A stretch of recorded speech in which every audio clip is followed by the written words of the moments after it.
Saudara-saudari terkasih, apakah saudara sudah memulai hari ini dengan penuh sukacita dan punya niat untuk berbuat baik meskipun kecil? Semoga Tuhan memberkati niat baik kita.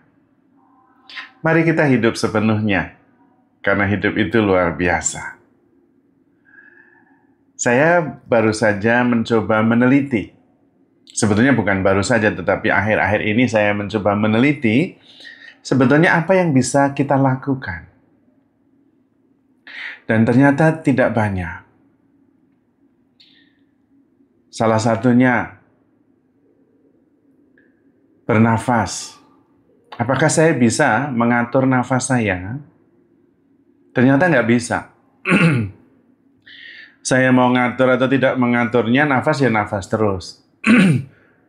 Sehingga saya tidak bisa mengatur apakah nafasnya mau cepat, mau lambat, mau bernafas atau tidak bernafas. Nggak bisa. Paru-paru.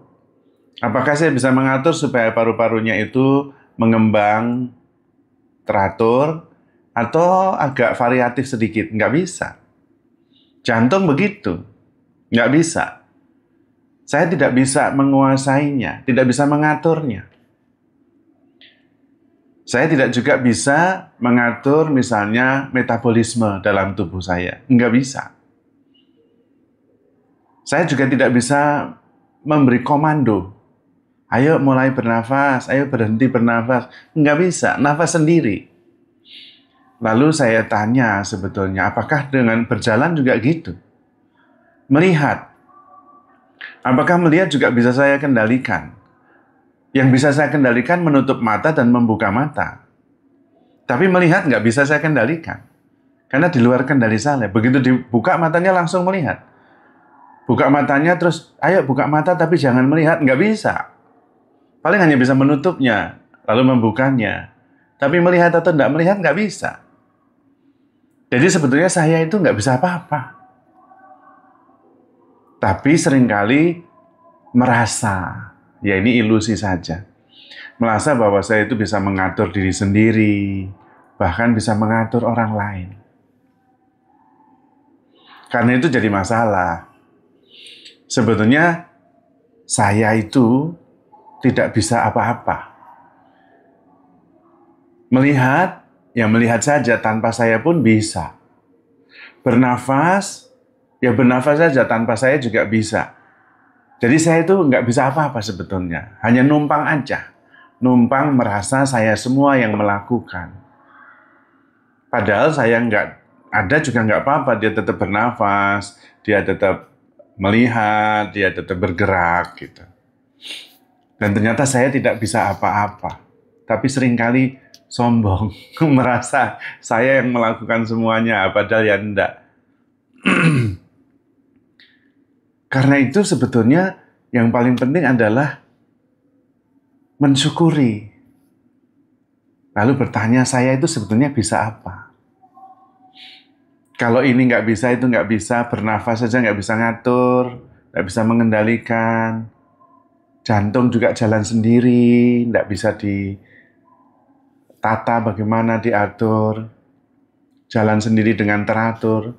Lalu siapa itu yang melakukan itu semua?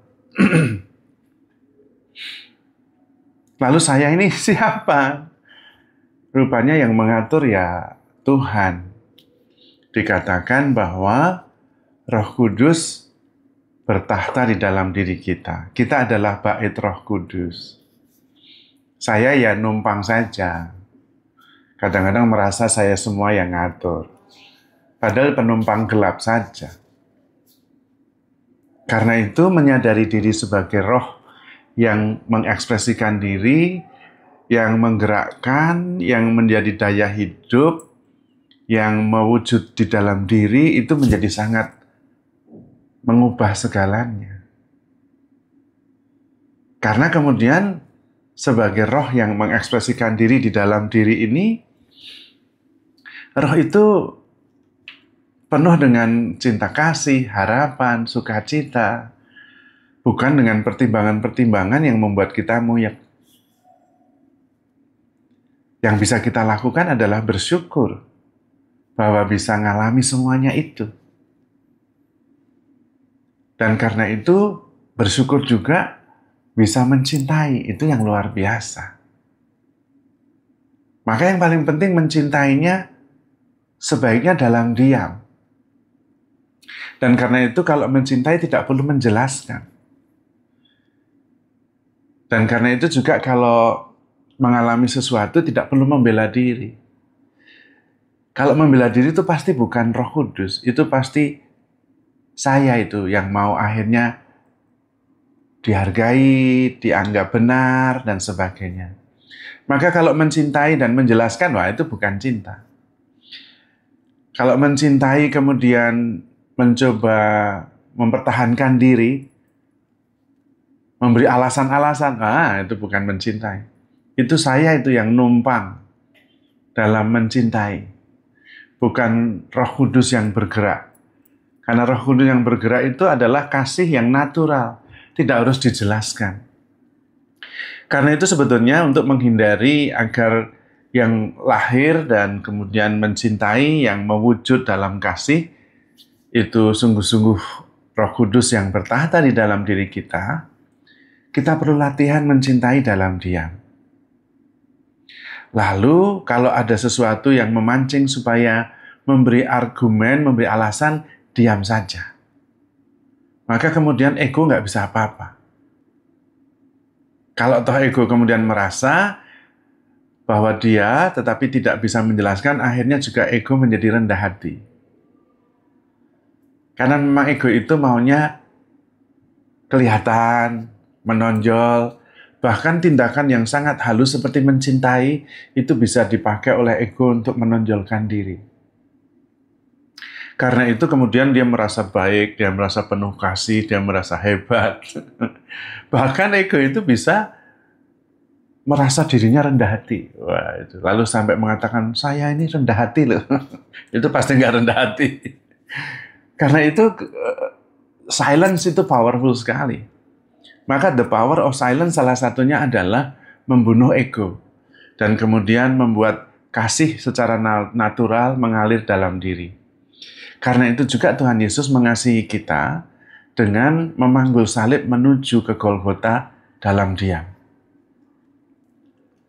Karena cinta yang sejati adalah cinta yang dilaksanakan dalam keheningan, tanpa penjelasan. Karena yang menjelaskan itu bukan cinta, itu ego. Dan Anda adalah cinta. Tapi kadang-kadang menjadi kabur oleh ego yang memfilter pengalaman langsung.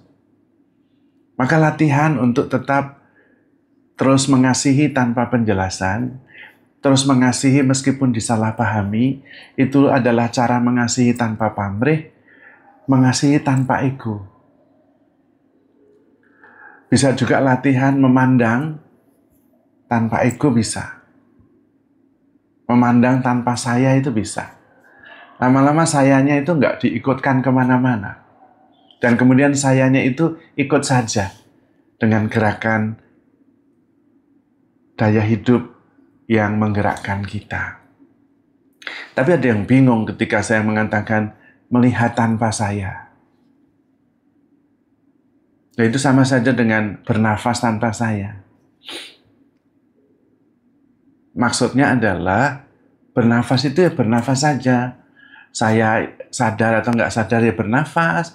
Saya mengatur atau tidak mengatur ya bernafas. Jadi tanpa saya juga tetap bernafas. Melihat juga sama. Begitu dibuka langsung melihat. Mata kita dibuka langsung melihat. Tidak bisa dibuka matanya terus nggak melihat, nggak bisa. Saya nggak bisa ngaturnya. Yang bisa saya atur adalah menutup atau membuka kelopak mata. Jadi melihat tanpa saya juga bisa. Tapi seringkali itu susah dimengerti. Karena itu kita seringkali selalu hadir sebagai saya. Padahal nggak harus saya juga hadir bisa. Kadang-kadang saya hadir pikirannya kemana-mana juga bisa tuh. Karena itu kita bisa hadir sebagai kasih. Yaitu ketika kita hadir dalam keheningan, kemudian hadir untuk mengasihi. Tanpa banyak bicara. Maka itu saya hadir sebagai kasih. sebagai kesadaran.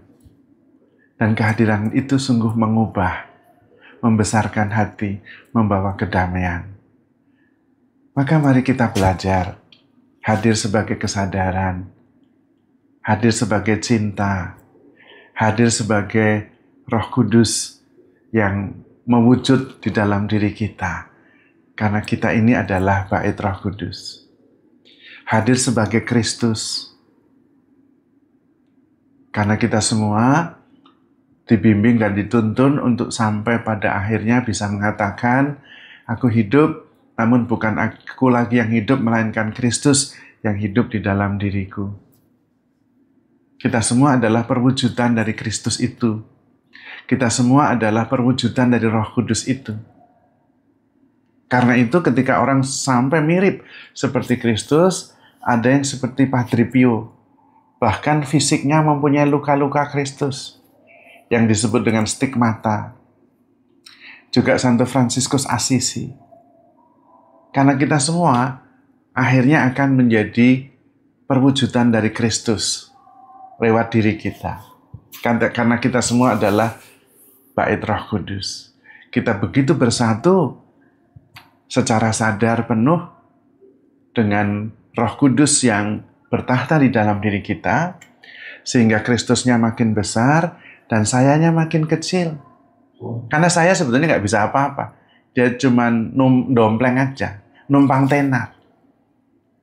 Dan kalau sayanya makin kecil, maka Kristusnya makin besar. Sampai-sampai sayanya mendekati 0, lalu yang ada hanya Kristus. Nah, pada waktu itulah kita mencapai kesempurnaan kesatuan kita dengan Tuhan. Dan itulah kesempurnaan kehidupan. Hidup sejak di dunia ini sudah bersatu dengan Tuhan. Maka kalau sejak sekarang dalam kehidupan ini sudah bersatu dengan Tuhan, sampai nanti pun kita tetap bersatu dengan Tuhan. Karena Tuhan hidup dalam keabadian. Maka saudara-saudari terkasih, handle yourself with care because you are love. Tuhan memberkati.